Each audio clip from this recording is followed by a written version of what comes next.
Assalamualaikum warahmatullahi wabarakatuh. Kisah detik-detik wafatnya Rasulullah ini sangatlah sedih, bahkan sampai meneteskan air mata. Mari saya ajak Anda untuk mendengarkan kisah lengkapnya. Berikan like dan share video ini. Semoga bernilai amal jariah karena ikut men-syiarkan kisah Islami kepada masyarakat Islam dan dunia. Terima kasih. Hari Senin, 12 Rabiul Awal, tahun ke-11 Hijriah, bersamaan dengan hari lahirnya Rasulullah.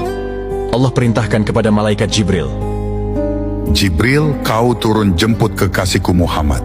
Cabut nyawanya dengan catatan, tanya dulu, jika dia sudah mau, lakukan tugasmu. Tapi jika belum mau, tunda tugasmu sampai dia mau, panggil. 3 malaikat menyertaimu, Mikail, Israel, Israfil. turunlah malaikat. Di langit ke-7, mereka masih berempat. Langit ke-6, mereka masih berempat. Sampai di langit pertama, malaikat Jibril berkata, "Wahai malaikat pencabut nyawa, kau sajalah yang turun ke dunia. Saya tidak tega menemanimu dan melihat engkau mencabut rohnya Muhammad sallallahu alaihi wasallam." Lalu malaikat pencabut nyawa berkata, "Jibril, kenapa kau tidak mau turun menyertai kami? Bukankah selama ini engkau yang menyertai Rasulullah? Bukankah selama ini engkau yang menemui Rasulullah? Kami tidak pernah menemui Rasulullah, turunlah bersama kami." Jibril berkata, "Maafkan saya betul-betul tidak mampu melihat engkau mencabut rohnya Rasulullah." Turunlah ketiga malaikat ini. Lalu malaikat mengetuk pintu rumah Rasulullah. "Assalamualaikum warahmatullahi wabarakatuh ya Rasulullah." Nabi dalam rumah menjawabnya, "Waalaikumsalam warahmatullahi wabarakatuh." Fatimah membuka pintu, ternyata tidak ada orang di depan pintu. Lalu Rasulullah bersabda, "Sudah ada di samping saya." Malaikat pencabut nyawa berkata, "Ya Muhammad, hari ini aku diperintah Allah untuk mencabut ruhmu. Menurutmu bagaimana?" Rasulullah menjawabnya, "Wahai malaikat, 24 nabi dan rasul senior saya, 24 nabi dan rasul pendahulu saya. Setelah mereka melaksanakan tugas, mereka pun menghadap kepada Allah. Hari ini saya siap menghadap, tapi saya lihat ini ada keanehan." "Apa ya Rasulullah?" "Mana malaikat Jibril? Kok tidak ada di antara kalian? Mana sahabat saya? Mana Jibril?" Malaikat pencabut nyawa berkata, "Jibril menunggu di atas langit. Dia tidak datang untuk menyertai kami." Lalu Nabi perintahkan, "Kau panggil dulu. Ada perkara yang penting yang ingin saya tanyakan kepada Jibril. Setelah itu, saya siap menghadap kepada Allah." Naiklah malaikat pencabut nyawa ke langit dan berkata kepada Jibril, "Ya Jibril, engkau dicari sahabatmu, turunlah engkau menyertai kami." Turun malaikat Jibril, lalu ketemu dengan Nabi. Nabi bertanya kepada Jibril, "Ya Jibril, kalau hari ini aku harus menghadap kepada Allah, tolong berikan saya berita gembira.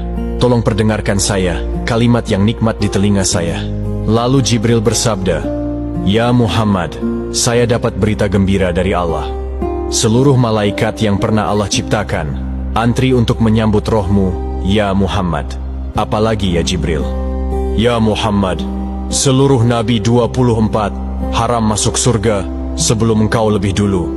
Meskipun engkau nabi paling terakhir, tapi Allah memberikan garansi dan jaminan. Haram seluruh nabi dan rasul masuk ke dalam surga sebelum engkau lebih dulu, ya Muhammad." Nabi mengucapkan Alhamdulillah.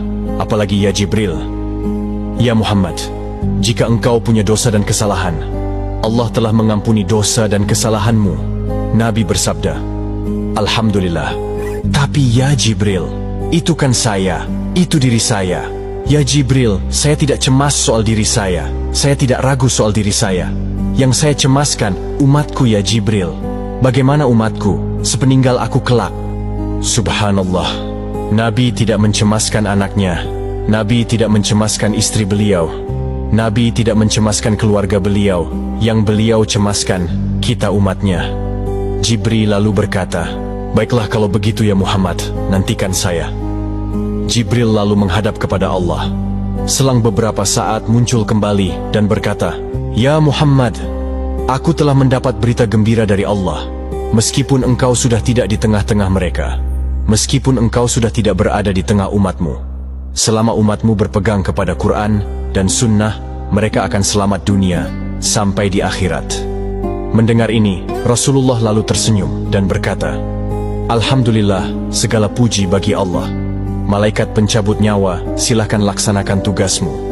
Jibril mundur, majulah malaikat pencabut nyawa melaksanakan tugas dan berkata, Ya Muhammad, maafkan saya, maafkan saya. Saya tidak mampu melakukan ini, tapi ini perintah dari Allah. Lalu Nabi bersabda, laksanakan tugasmu, saya pun sudah siap melakukannya. Keluarlah rohnya Rasulullah perlahan-perlahan meninggalkan telapak kaki Rasulullah. Telapak kaki Rasulullah menggigil naik ke atas betis Rasulullah, naik ke paha Rasulullah sampai ke perut. Bercucuran keringat Rasulullah, keluar keringat Rasulullah di wajah Rasulullah. Malaikat Jibril lalu berpaling. Nabi lalu bersabda, Wahai malaikat Jibril, kenapa engkau palingkan mukamu? Apakah engkau jijik melihatku? Apa engkau jijik melihat wajah saya? Jibril bersabda, Ya Muhammad, ketahuilah demi Allah yang menguasai segala-galanya, tidak aku jijik melihat mukamu ya Muhammad. Aku tidak tega melihat engkau menghadapi sakaratul maut. Aku tidak mampu melihat engkau menghadapi sakaratul maut. Nabi lalu bersabda, Ya Jibril, ketahuilah, andai saja Allah tidak cinta kepadaku, andai saja Allah tidak sayang kepadaku, betapa sakitnya sakaratul maut ini. Tapi aku mohon kepada Allah, Ya Allah, jangan engkau timpahkan sakitnya sakaratul maut ini kepada umatku. Bebankan seluruh sakitnya sakaratul maut ini, bebankan seluruh sakitnya sakaratul maut ini hanya kepadaku. Jangan engkau berikan kepada umatku, Ya Allah. Begitulah cintanya Rasulullah kepada kita. Perlahan-lahan sampai ke